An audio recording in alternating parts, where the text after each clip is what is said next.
What's going on, everyone? It's another episode of the Open Book, Open Mind Challenge. And today, as we do every day, we talk about the things that inspire us. We read books, we read passages, we read things on the internet, and not all of them are things that we want to share. But sometimes there are things that are so provocative, so thought provoking, and so important that we think, wait, I should tell somebody about this. And that's what we do on this program. We read things and we share it with you, our friends, and our family so that you can be inspired or entertained by the things that you read. Today, we have a special guest. We have a good and dear friend of mine who's very creative mind, very intelligent person, someone that I really want to pick her brain because she's been reading so many things, and I want her to be on the show today so she can share with us all those great things. Right now, I'd like to introduce you all to my good friend, Miss Eryn. Hello. Well, Hello, welcome to Eryn. the Welcome. living room. Welcome to the Open Book, Open Mind Challenge. Thank you. And today we will challenge you to All help right. us. I know you read a lot, and a lot of the times, a lot of the books that I've been reading, I've been talking to our dear friend Wayne, and as I was telling him, man, I was reading this book, and hey, guess what? I was thinking about this. He was like, Eryn read that book, and I'm like, what? And I'm not surprised in a way because I know how you and I interact, and we always have great conversations. And I was like, you know what? We might as well talk like this on an actual forum so we can exchange how we normally would in person. And so I'm glad you were able to take this invitation and also accept this challenge as you Yeah, would to help us get through this time and learn more and enjoy the things that we're reading while we're all home. absolutely. Challenge accepted. Let's see what I can All right. That's what I like to hear. So what do you have for us today? I noticed that you have several books in the corner. I And do. what have you been reading lately? Okay, so I've kind of just lined up what I've been reading over the last probably 3 months or so, maybe like Wow. end of last year. Um, I tend to read more like on my commutes when I'm on the train. So Right. sometimes I stop and start a lot, but Yeah. So that's you what I've accumulated, kind of working through this stack here. as I can see a stack, you said that was 3 months. That looks like what I've read in a year. So I think it was last year where I was uh, kind of challenging myself to at least read a book a month. Like that was the goal. So I say 3, but I realize now that it's already April, so this is probably starting like December. Um, Wow. so I tried to make it a priority to read more, to read on my commutes, like to try and get in, work through all these great books that I'm like always like I should read that or I'd really like to know more about that, but don't really prioritize it with all that's going on. There's you come home and you cook and you're working and sometimes you just want to watch Netflix, but you know. Absolutely. And sometimes you just Yeah. want to watch the movie. You want to skip the book and get straight to it. Yeah, But very I'm true. I'm glad that you've actually been keeping up with that because it seems that you've been doing the open book, open mind challenge for the past since December it I seems guess so. I mean, unofficially. So I'm glad you're able to share that with us and the rest of the people here tonight. Let's get into it. What is your favorite? Let's see if you don't mind if you could mhm. show us your pile. Okay. And Let me just pull it over a little bit. There yeah, let's see. we go. So most recently, this is literally like a half an hour read. This is adapted from a TED Talk. That's exactly what the book is. Just the whole transcript in a tiny little book that is just a little morsel. I read it like while I was cooking a couple days ago, and And I I like the think title. we I should all especially be like feminists. that. And Yeah. as a fellow feminist, why would I enjoy this book, and how would that connect with me as a feminist who would be excited to read something like Well, I liked it. Same reason I like a lot of the authors that I pick. Like it's very approachable, that? Hmm. and I felt like the way she presented this book, or well, her TED Talk was kind of bringing everybody into the fold because so often people think of feminism as like a women's issue, but we understand by the way she talks about it is that, you know, this is beneficial for all of us to think of women as humans and having the same value as everyone else. So, and she's Nigerian, the author. I really planned to look up how to pronounce this name before I spoke to you, before I just butchered it, but I'm just holding it up and I'm sorry. I appreciate that. Just being honest, I'm just like, I'm not terribly sure. She's Nigerian. You know, a lot of cultures from the continent are, you know, tend to be patriarchal.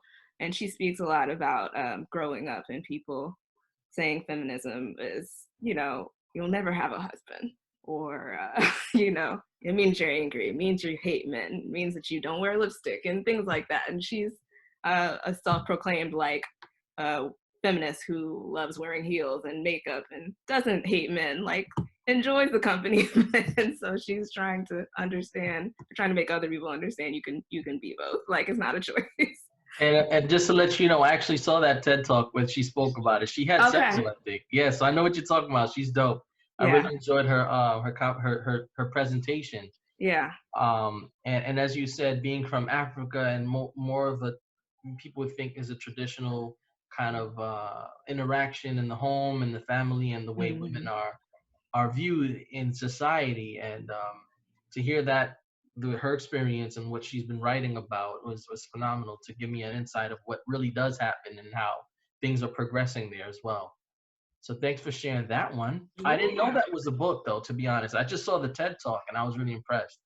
Yeah, I think, I don't know when they put this out, but I saw it on Amazon when I was buying probably like some filters or something, and it's like a couple dollars, and I threw it in my cart. So why not? Why not?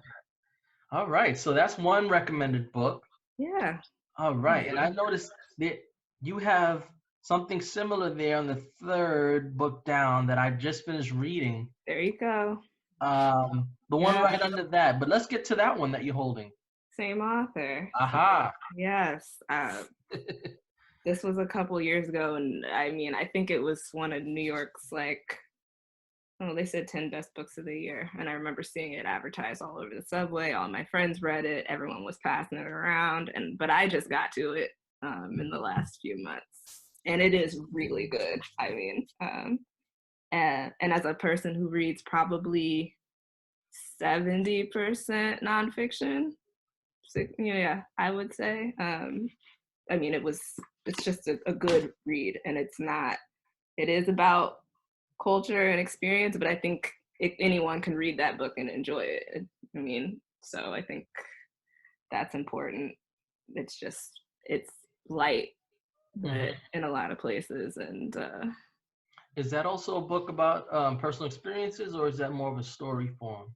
It's more of a story. These are fictional characters, although I think a lot of them are based on people in her life, but it's kind of a love story through decades of sorts, and a coming of age sort of story, all told from her chair of getting her hair braided, which is a kind of experience a lot of us can relate to, just sitting in the chair for like ages and ages and ages. So she kind of like keeps flashing back to sitting in the beauty salon. So that's nice. It's a funny book. I really enjoyed it. So I like that. And most everyone else, I guess, since it's a bestseller. But well, as you mentioned, for someone getting their hair braided, and for someone who actually gets, for anyone who gets a haircut, the barbershop, the hair salon, it's the best place to tell a story and even to kind of reflect on things. So that's pretty. I'm excited to hear how she put that through as an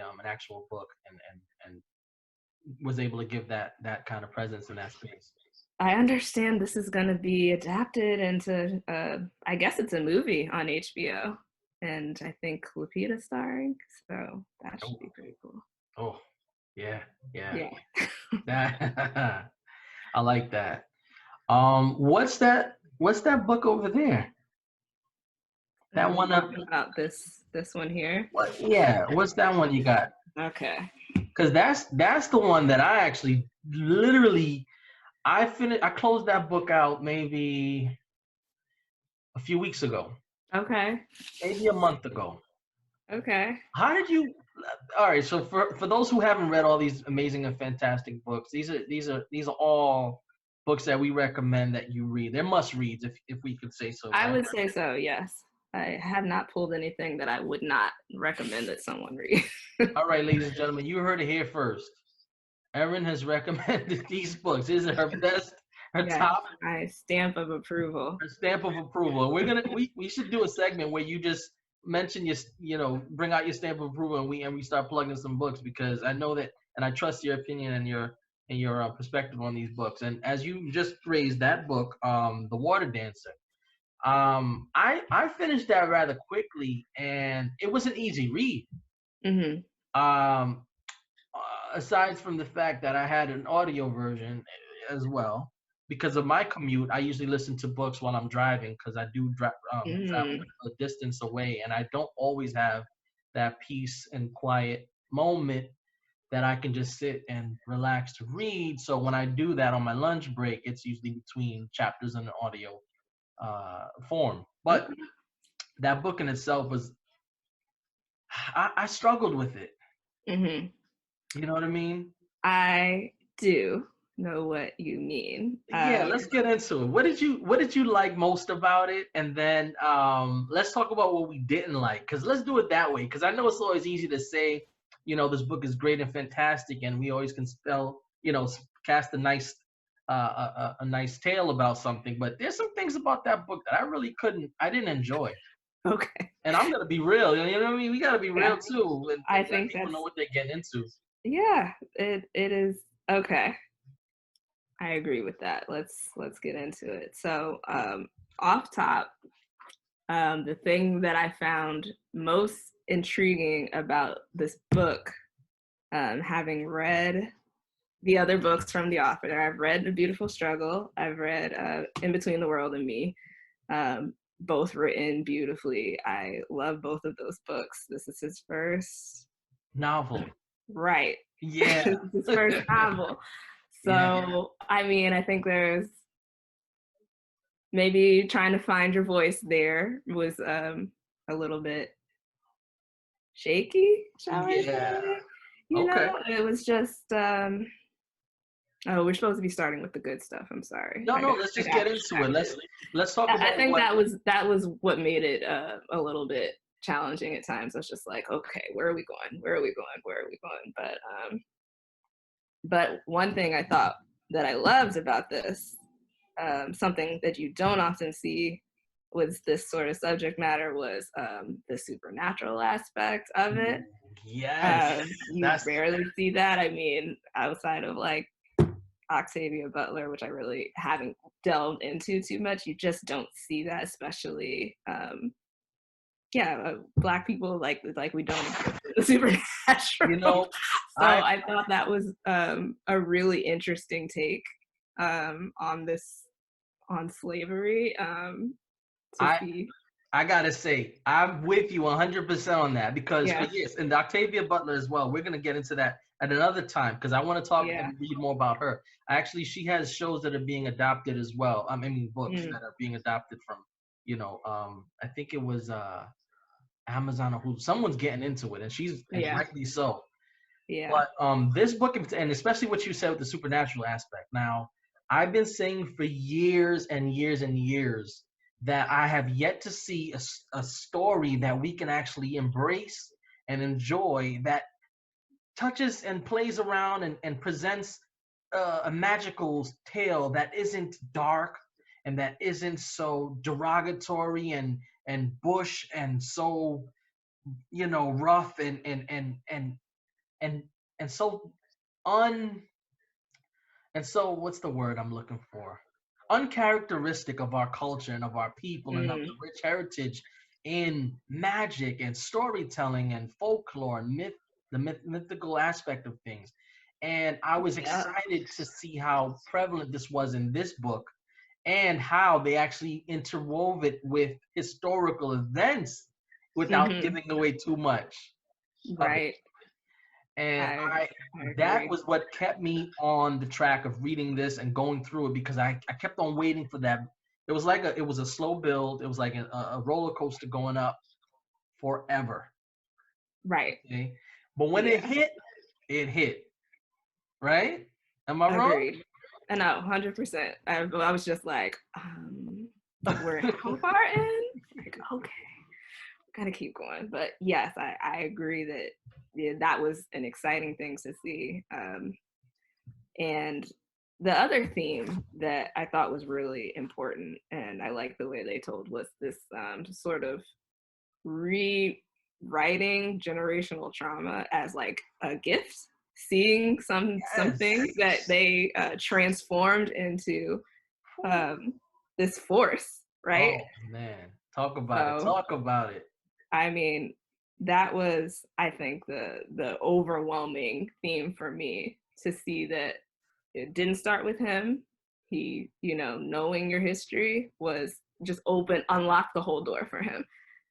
And that's something, we I mean, you'll see plenty of movies and books and everything about pain and trauma, which is true. It's given, but to see it actually told and transformed in a way that can, you know, um, really, Absolutely. yeah, Absolutely. freedom. Really, that's kind of what it was.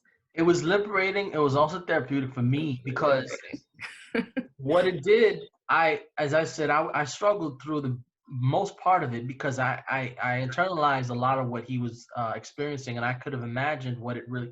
So for those who didn't read it, it's told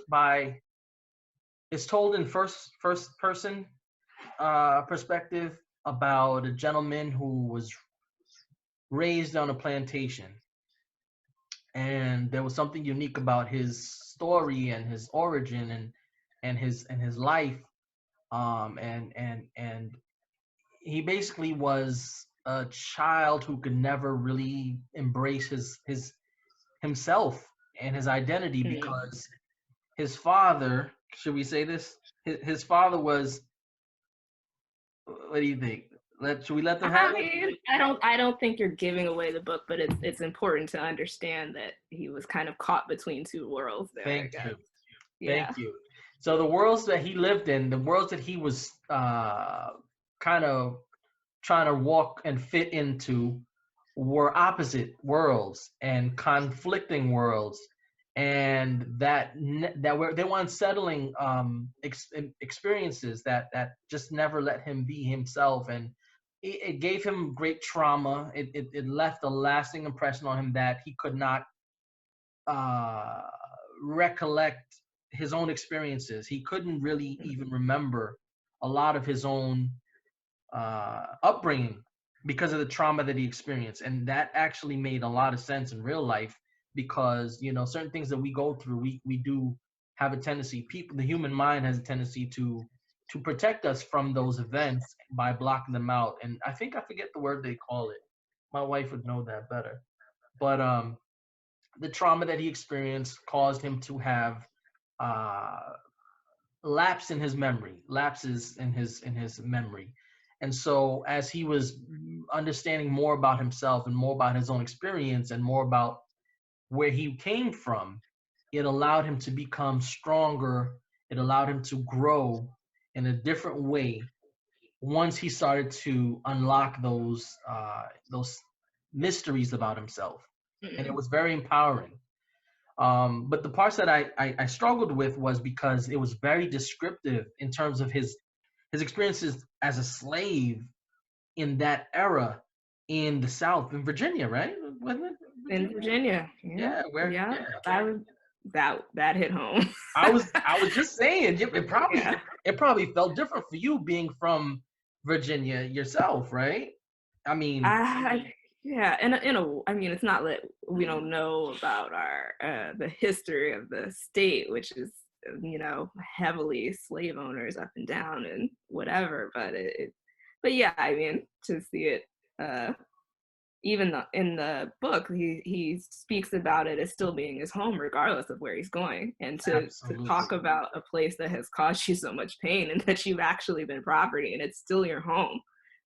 was just like, that's got to be a difficult emotion, right? Like Oh my God. I always thought the slave experience, I knew it was an American tragedy, horror, and despicable period in American history, but I didn't realize that it was so prominent in that part of the world, like America. I thought it was always deep South, and so as I was reading it and I was hearing and the descriptions and the ways that people were being treated, and his first-hand account of those experiences, it got me like I'm driving into work and I'm going through, to the stores, and I'm having these emotions, and I'm trying to check myself because I'm like, this isn't real. This is a book. This is a story.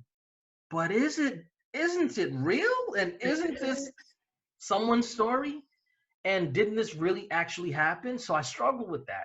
And fortunately, I had a balance of, relationships in my life that centered me in a sense. I had people that reminded me and grounded me of my real life relationships, and understand that this was historical. But I also saw that somewhat still happening today. The treatment that he was going through, not as violently and as as, I don't know. I feel like there's still things like that that are still happening today in his experience as a slave, and his treatment with the upper class, or high society, and different people who are considered um, to be so at a position of power that Right. he wasn't in, or accepted in those spaces.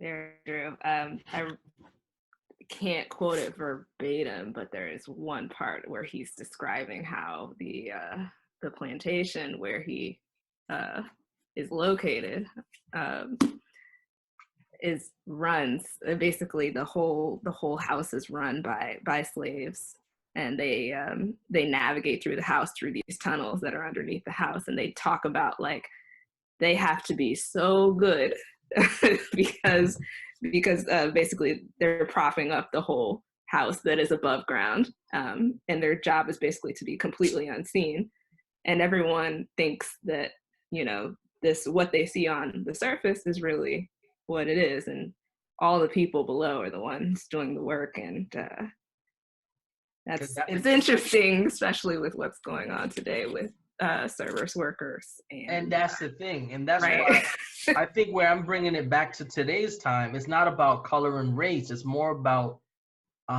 position and class in the way, and political.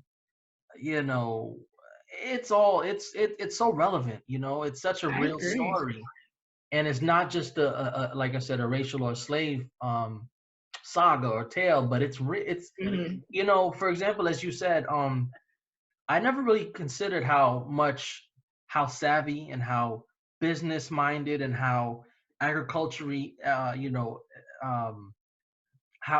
much work went into maintaining properties and plantations, and the business, the maintenance, what is the word? Just the whole upkeep, the service end. Yeah, and then I guess today you'd be a groundskeeper if that was your job, maybe. It would be groundskeeping, housekeeping, child rearing, house managers, child care, education, healthcare workers, and they're the real heroes. And in this story, they're the ones that were maintaining this whole lifestyle that the masters enjoyed and had no knowledge of how to perform these tasks, and how essential these workers were in keeping the lifestyle that the masters wanted. And so imagining the power that the slaves really actually had they known, what and how important they were. Right. Yes, I mean, like nail on the head, that's essentially what's happening right now. We realize like who's really running things when things grind to a halt. So I mean, it's a whole nother level of it that I hadn't thought so deeply about until just now. But yeah, that's Yeah, no, that book it left it changed my life, but it's not like that. These aren't things that we didn't know about, or things that we didn't read or learn about at school, or even in on TV. But just to hear it and to see how it was written and the actual account that was given, it changed my perspective. And I appreciate that he wrote the book that way. Tinashe Coates wrote that book, by the way. And yeah, I'm glad that he did that. Like you said, I think with this first novel, he was definitely he did a good job overall. I'll give it a good solid B plus. I think that's fair. I think that's fair, and hopefully, as he continues to write, we'll get more amazing stories from him. So I know I spent a lot of time on that book because that one hit different. Yeah, yeah. It's worth it. It's worth a chat for sure. There's a lot of it's got a lot of meat in it. So Absolutely. yeah. And what else you got going there? So obviously, this is the autobiography of Malcolm X that I had never read until I just finished this a week ago. What compelled you to pick that? Because I myself, I have to admit, I haven't read it in its full entirety as well. And there's certain books that I know that they're there, and I mean I know that I They're should. important, but I know they are, but I'm like, I don't know. Like, do I want to go there? What made you want to go there? that's fun. A quick segue. I have Invisible Man on my shelf that I think I had tried to read for like probably 6 years, and I was just like, you know what? It's It's not for time. me. And sometimes you just, it's not the right time. Maybe one day I'll pick this up and really like absorb it. But I could not wrap my head around that book for the longest. So, but this one, what? Why did I pick it up? I think I was just looking to understand who this man was. I just knew so little about his story outside of Black Muslims, and he was assassinated, and he spent some time in jail. But like there was obviously like an entire life in between, and I was just like it felt like something that It was the right. it was important for me to know what actually happened from this account. And there's so many other books out there that talk about him, and documentaries on Netflix and whatever. So I'm certainly gonna keep going with this because I feel like I wanted to learn more even after I finished the book. So yeah, I mean, yeah, I'm sold. okay. So Yeah, you're getting it tomorrow then, right? I'm getting it tomorrow. Well, Okay. depends Well, on the I'm weather. sure they got an audio one. Okay. No, but even with the audio, actually, since the current situation being Mr. Work from Home, Mr. Homeschool and studio, Yes. I'm finding a lot more time after work to be able to really get into these books. So yeah, that could definitely be something I actually thumb through and take a lot of good time on that. And I'm like that. I understand what you're saying. Like you don't want to speed through certain things because there's certain things you want to experience and understand and digest as well. Like really indulge, take that time and go through it. And that's not something I ever want to rush through. So I think I'm better at maybe reading that now than I was a while ago with my Right. my Had I read that, in college, I don't know that it would have, had any effect, or even before that. I don't think I really read books for pleasure until I got into college and started discovering authors and titles that interested me. So yeah, I haven't been at that. Yeah. Sorry. No, I get you now. Like I'm much more of a bookworm than I ever was in my life, and I think it's only been over the past 4 or 5 years that I've been really this passionate about books. I've always enjoyed reading. I've always enjoyed running to the library and getting, the comic books, the Arthurs and the Buster Browns and all that, Mercer Mayer and stuff. But really not having to do it and having the freedom and the ability to read has really been more of a recreational activity for me now because it's not required and I'm not given a list from the teachers and the professors to force these things, to read this because of an assignment. But now that I'm doing it as a recreational activity, I'm totally with it. You know what I Yeah. mean? Yeah, I'm really, really excited about new stories as you're telling me. So yeah, I'm taking notes. Okay. Hmm. See, I've already made a difference. There I you feel go. good. Every day. Okay. What's that last one that you have here? I'm Okay.